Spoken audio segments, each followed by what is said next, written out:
Right, so I'm going to get my pan, which just has butter in. Purely because I don't want to dull the taste with oil, but as we've always said, using butter, make sure it doesn't burn.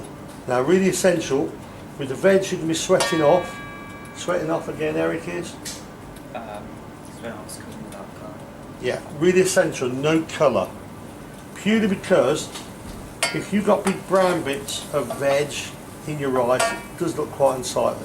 So we don't want any colour at all, which means we don't want to burn or caramelise our butter. So I'll keep it quite close here.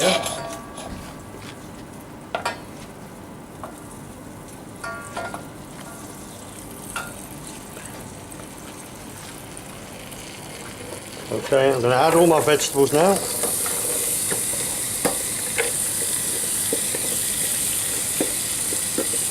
Utilising one of our brand new pans and pots that we have. If you look behind,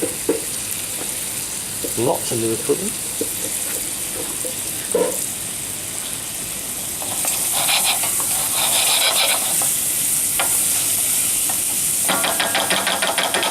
I want to be able to hear that sizzle. Now, shortly after,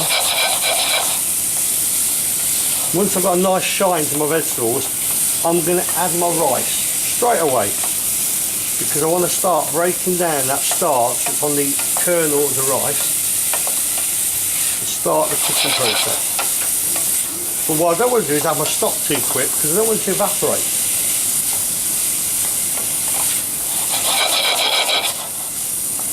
Now, obviously, if you're on the gas, you can turn your gas down at this point. But if you're on electric like I am, I've not touched any of the dials. I've got a I've got a high dial, but I'm just bringing my pan to the front. Morning, Melissa. Or should I say afternoon?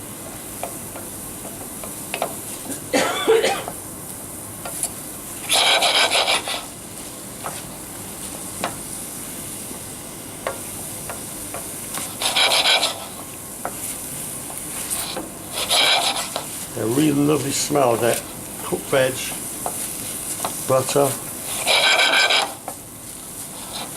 But at no point is it catching or burning. I'm controlling that heat. It is really essential that you don't get too much heat into it. So, I've measured my rice. I'm happy with that. So, in goes my rice.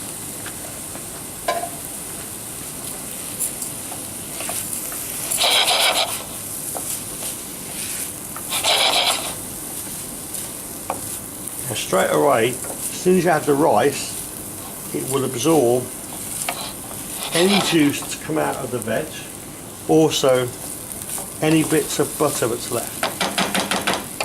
But this again is imperative why you need to have your mise en place ready, because what you don't need to do then is run off and find where your stock is. You need to have your stock here ready. Now, I've only used half a pint of stock, so I've only used half a stock cube. That should be sufficient.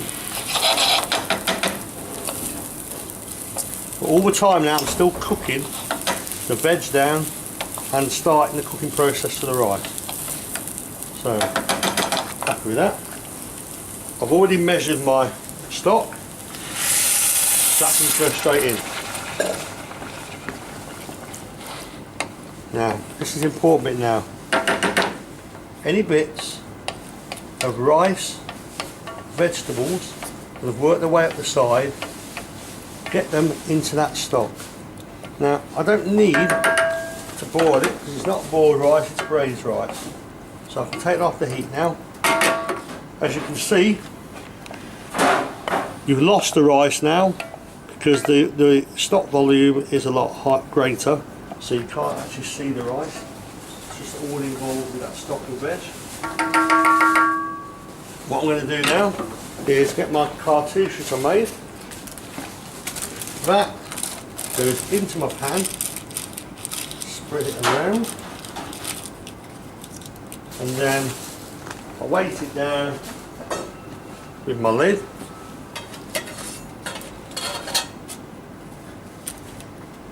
That's now ready for the oven.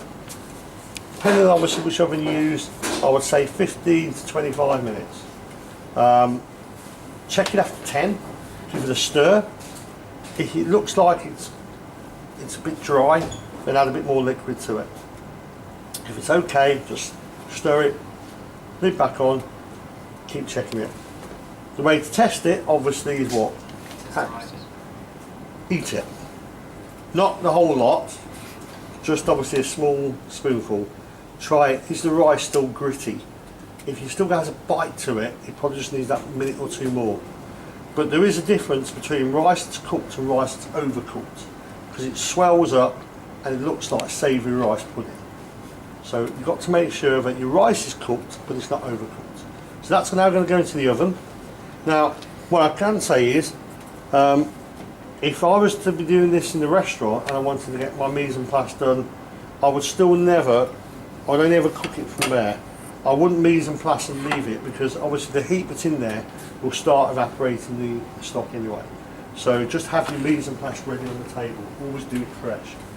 Okay, so that's going to go in the oven now.